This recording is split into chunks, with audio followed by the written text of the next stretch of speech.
Hello my dear students, welcome back to my channel. आज हम पढ़ेंगे सीजी बोर्ड सिलेबस क्लास 10 का है, जिसका चैप्टर 2 मैं आप लोग को पढ़ा रही हूँ। एक्सरसाइज 2 में हम आए हैं और इसका क्वेश्चन नंबर 13 मैं आज आप लोग को बताने जा रही हूँ। तो क्वेश्चन नंबर 13 कुछ इस तरह से है कि जो एक विद्यालय है उसके 2 कमरे ए और बी में कुछ विद्यार्थी बैठे हैं। ठीक है, तो क्या होता है कि ए से 10 विद्यार्थी बी में भेज रहे हैं हम। ठीक है, ए से 10 विद्यार्थी को हमने किस में भेज दिया, बी में भेज दिया। तो दोनों कमरों में विद्यार्थियों की संख्या इक्वल हो जाती है। ये फर्स्ट कंडीशन है। देन सेकंड कंडीशन में क्वेश्चन बोलता है जब 20 विद्यार्थी बी से ए में भेजेंगे, अगर हम बी से लेके ए में, तो क्या होता है कि ए के विद्यार्थियों की संख्या बी से दुगनी हो जाएगी। मतलब बी से ए में अगर 20 आ जाएंगे ना, तो ये डबल हो जाएगा, जस्ट डबल किसका, बी का। ठीक है, तो आपको क्या करना है, प्रत्येक कमरों में विद्यार्थियों की संख्या ज्ञात करनी कि ए में कितने विद्यार्थी हैं और बी में कितने विद्यार्थी हैं। ठीक है, तो मैं दोनों के मान लेती हूँ कि ए में है ना इतने हैं और बी में भी इतने हैं इस टाइप का। तो एक्स और वाई चर में मैं मान लेती हूँ। सॉल्व करते हैं इसको। माना ए में एक्स विद्यार्थी व ठीक है बी में कितने विद्यार्थी हैं, वाई। ठीक है, ये मैंने मान लिया। अब आगे बढ़ते हैं। आगे क्वेश्चन बोलता है अगर ए से 10 विद्यार्थी बी में भेज दिया जाए तो दोनों कमरों में विद्यार्थियों की संख्या क्या हो जाती है, इक्वल हो जाती है। ए में क्या है आपका 10 है, इससे हम किस में भेजेंगे, बी में भेजेंगे। ठीक है,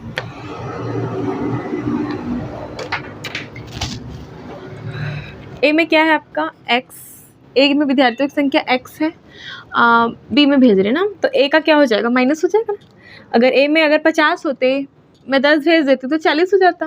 वैसे ही x है, मैं 10 भेजूंगी मतलब घटाना पड़ेगा ना, तो क्योंकि ए से भेज रही हूँ मैं, तो x माइनस 10 मतलब ए में क्या कर दी मैं, माइनस 10 कर दी, तो वो किसके बराबर हो जाएगा, बी के।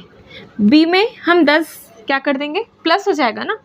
अगर मैं ए से 10 भेज रही हूँ बी में, तो क्या होगा, ए के विद्यार्थी 10 कम हो जाएंगे और बी में जो विद्यार्थियों की संख्या पहले थी वो 10 बढ़ जाएगी। ठीक है, ए से हम 10 कम किए और किसमें भेज दिए, बी से, तो ये प्लस हो गया कहाँ जाके, बी में। इस कंडीशन में दोनों के विद्यार्थी क्या हो जाते हैं, इक्वल हो जाते हैं। विद्यार्थियों की संख्या क्या हो जाती है, इक्वल। तो मैं मेरे बीच में आके इक्वल का साइन लगाया। ठीक है, तो ये आपका इक्वेशन बना। अब एक साइड कर लेते हैं चरों को और संख्याओं को। ये प्लस वाई इधर आके क्या हो जाएगा, माइनस वाई। ये माइनस 10 इधर आके क्या हो जाएगा, प्लस 10। देन मेरे को इक्वेशन मिल गई x minus Y is equal to 20। ये ले लिया मैंने इक्वेशन नंबर 1। ठीक है, देन आगे बढ़ते हैं। क्या बोल रहे हैं, जब 20 विद्यार्थी बी से ए में भेज रहे हैं, 20 विद्यार्थी बी से ए में। ठीक है, इसको प्रश्नानुसार करके लिख देते हैं।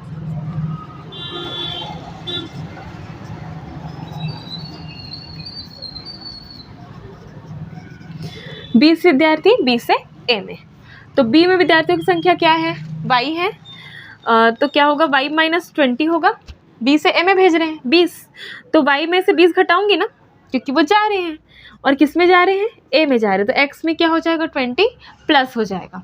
ठीक है, तो क्या हो जाता है इस कंडीशन में, ए के विद्यार्थियों की संख्या बी से दोगुनी हो जाती है। ठीक है, ए में जो नंबर्स ऑफ स्टूडेंट है वो बी का क्या हो जाएगा, दुगना। किसका दुगना होगा, बी का दुगना। मतलब बी में जितने विद्यार्थी होंगे उसके just double amount number of students किस में होंगे, ए में। तो मेरे को बी में कितने का गुणा करना पड़ेगा, 2 का। ठीक है, अगर मैं इसमें से 20 भेजती हूँ तो बी के जो नंबर्स होगा, अगर मैं 20 भेजी, समझ लो यहाँ 40 थे, 20 भेजी तो आया 20, तो 2 का गुणा करूँगी मतलब 40। ए में 20 भेजने के बाद कितने हो जाएंगे, 40 हो जाएंगे। इस स्टेप का है। ठीक है, तो हम लोग सॉल्व करते हैं इसको। 2 का गुणा y से तो 2y माइनस 2 का गुणा 20 से कितना हो जाएगा, 40। Then x plus 20। ठीक है, यहाँ तक क्लियर है। अब संख्या को एक तरफ और चरों को एक तरफ। ठीक है, तो 2y और यहाँ पर x है, इधर आके क्या हो जाएगा, माइनस x हो जाएगा। 20 या माइनस 40 है, इस प्लस में जाके क्या हो जाएगा, प्लस 40। ठीक है, आगे बढ़ते हैं। हमको मिल गया 2y minus X is equal to 20 plus 40। ठीक है, 2y minus X is equal to क्या हो जाएगा, 60। Equation number 2। ठीक है, अब इक्वेशन नंबर 1 मिल गया, 2 मिल गया। अब सॉल्व कर लेते हैं। विलोपन विधि से करो, प्रतिस्थापन से करो, आपकी मर्जी। ठीक है, विलोपन से करती हूँ मैं। समीकरण 1 और 2 को विलोपन विधि से हल करने पर।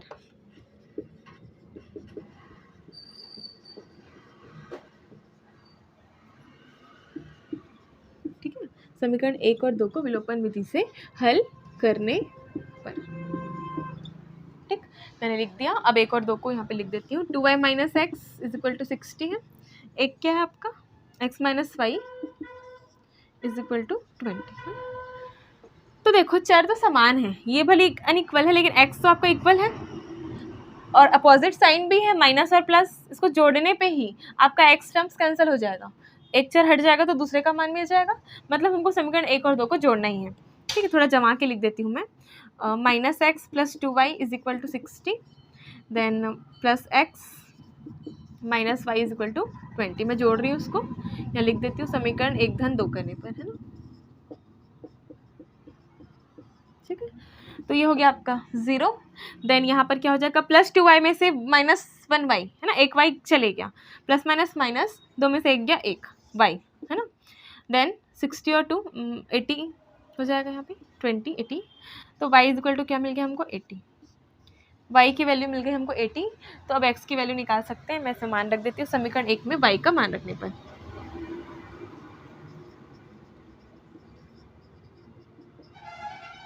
अगर समीकरण 1 में आप y का मान रखोगे ना तो x का मान मिल जाएगा। ठीक है, तो x minus Y is equal to 20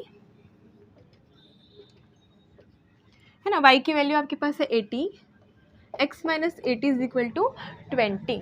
ठीक है, अब हमको x की वैल्यू चाहिए, संख्या को उधर भेज दीजिए, ये माइनस हो जाएगा, क्या हो जाएगा प्लस।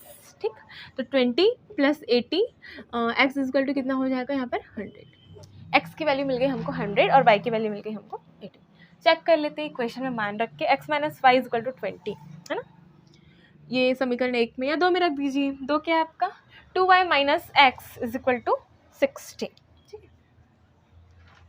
2y माइनस एक्स, ये उत्तर की जांच है, इज इक्वल टू 60। तो 2 इंटू वाई की वैल्यू 80 है, माइनस एक्स की वैल्यू आपकी 100 है। कितना आना चाहिए आपका 60 आना चाहिए। तो 8 2 जा मतलब ये 160 हो जाएगा, माइनस 100 यहाँ 60 मिल गया। ठीक है, ये आपका आंसर भी चेक हो गया है ना। और एक सोच भी सकते हो कंडीशन, वो क्या बोल रहा था कि x में से अगर 10 भेजते हैं y में, तो y में है ना दोनों का नंबर इक्वल हो जाता है। तो x में कितनी है 100 है, अब x में से 10 हटा दो तो कितना हो जाएगा 90, और 90 को मैंने y में भेज दिया तो उसमें भी 90 हो जाएगा। ये भी कंडीशन सेटिस्फाई हो रहा है। मतलब वही तो समीकरण की फॉर्मेट में हमने लिखा था सॉल्व करके, लेकिन ऐसे भी सोच सकते हो डायरेक्ट, फिर आपको ये सब लिखने की भी जरूरत नहीं है। हाँ, और एग्जाम में उत्तर की जाँच करनी भी नहीं आपको अपने श्योरिटी के लिए कि हमारा सही बना है कि नहीं बना है, इसके लिए है। ठीक है, तो अतः है ना आपको आंसर मिल चुका ना, तो आप क्या लिखोगे,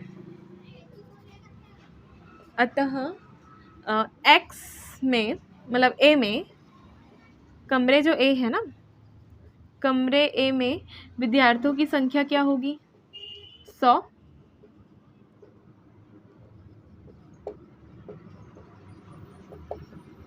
व कमरे बी में विद्यार्थियों की संख्या क्या होगी 90 80।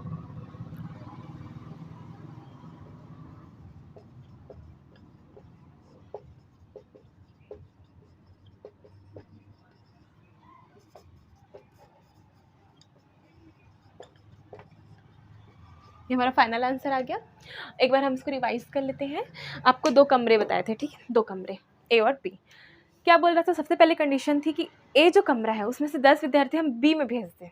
ठीक है, तो दोनों क्या हो जाते हैं इक्वल है, दोनों में विद्यार्थियों की संख्या क्या हो जाती है इक्वल हो जाती है। तो हमने उसको क्या किया, पहले दोनों को मान लिया कि ए में x है और बी में y विद्यार्थी है। ठीक है, x में से 10 को भेजा उस साइड, तो इसमें क्या होंगे 10 कम होंगे, इसलिए मैंने ऋण 10 लिखा। y में क्या हो जाएंगे 10 बढ़ जाएंगे क्योंकि यहाँ जा रहे हैं। ठीक है, इस तरह से फिर हमने कैलकुलेशन की, -10 उधर आके प्लस हो गया। देन हमको कैलकुलेशन करने के बाद x minus Y is equal to 20, equation number 1 हमने दे दिया। देन सेकंड कंडीशन बोलता है कि अगर a में, ठीक है, b से मैं कितने विद्यार्थी 20 विद्यार्थी a में भेज दूँ। ठीक है, तो a में विद्यार्थियों की संख्या b की क्या हो जाती है जस्ट डबल हो जाती है। ठीक है, तो वही काम किया हमने। किससे भेज रहे थे हम b से। ठीक है, b से मतलब b में कितने हैं y हैं, y से मैंने 20 भेजा, किस में भेजा a में, तो a में क्या हो जाएगा 20 प्लस हो जाएगा। तो इस कंडीशन में ये दुगना हो जाता है, किसका b में विद्यार्थियों की संख्या का। तो b में गुणा कर दिया मैंने 2 का। ठीक है। उसके बाद कैलकुलेशन की अंदर गुणा किया और कैलकुलेशन करने के बाद मुझे समीकरण मिला 2y - x = 60। ये आपका इक्वेशन नंबर 2। विलोपन विधि से हल करेंगे हम दोनों इक्वेशन को, तो हम देख सकते हैं कि यहाँ पर एक चर का कांस्टेंट इक्वल है। देखो यहाँ भी 1 है, यहाँ भी 1 है और अपोजिट भी। यही तो हमको चाहिए होता है कि कांस्टेंट को इक्वल और अपोजिट साइन लाना है, ठीक है। वो पहले सही है तो हमने थोड़ा सेट करके लिख दिया और उसके बाद प्लस कर दिया। इक्वेशन को प्लस करने से आपका ये जुड़ गया, माइनस प्लस माइनस होता है तो एक्स में से एक्स गया, 0 हो गया, एक चर हट गया, यहाँ से विलोपित हो गया। देन हमको सेकंड चर मिला, 2 में से 1 गया, 1 आएगा तो वाई, और 60 और 2 क्या हो जाता है, 80 हो जाता है, ठीक है। तो y की वैल्यू हमको मिल गई 80 और समीकरण 1 में हम क्या कर देंगे, y का मान रख देंगे। समीकरण 1 में रखा है मैंने, आप चाहो तो 2 में भी रख सकते हो, ठीक है। तो समीकरण 1 छोटा था इसलिए मैंने उसी में रखा है। तो x - y = 20। तो x - y की वैल्यू कितनी है, 80 है, तो मैंने यहाँ 80 लिखी 2 एंड -80 इधर जाके क्या हो जाएगा, +80, तो +80 हुआ एंड x = 100, तो मिल गई वैल्यू। देन फिर भी हम अब इक्वेशन में रख के चेक कर लेते हैं कि हाँ x - y = 20 आना था। इससे भी चेक कर सकते हो, मैंने 2 से किया। तो मैंने यहाँ इक्वेशन लिखा और y और x की वैल्यू पुट की, कैलकुलेशन करने के बाद मुझे इस पक्ष में 60 मिला। दोनों साइड बराबर हो गए ना, तो ये आपके उत्तर सही है। देन अतः हमने लिख दिया लास्ट में आंसर का। कमरे ए में विद्यार्थियों की संख्या कितनी होगी, 100 और कमरे बी में कितनी होगी, 80। ठीक है, इस तरह से हमको आंसर मिल गया। एंड या आई होप आप लोगों को समझ में आया हो। एंड या if you have any doubts you can ask in comment section, I will try to solve your all doubts. Thank you for watching me. Thank you.